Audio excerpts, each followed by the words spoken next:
বলেছেন তার প্রমাণ গোটা বিশ্বের পাহাড় পর্বত আল্লাহর অস্তিত্বের সাক্ষ্য বহন করে।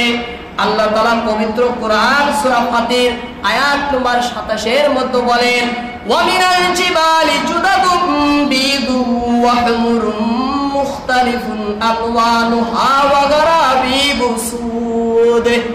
আল্লাহ তাআলা বলেন পাহাড়ের মধ্যে আছে বিভিন্ন বর্ণের অংশ, সাদা, লাল আর একদম নিকষ কালো।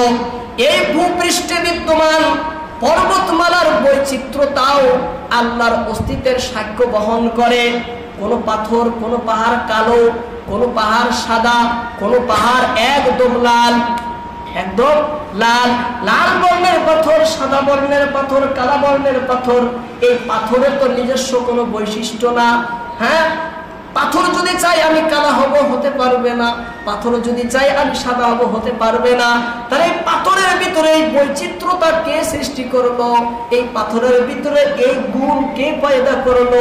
অবশ্যই এখানে একটা সত্তা অবশ্যই রয়েছে, আছে না? আল্লাহ বলেন এর ভিতরে আমি আমাকে চেনার জন্য নিদর্শন রেখে দিয়েছি।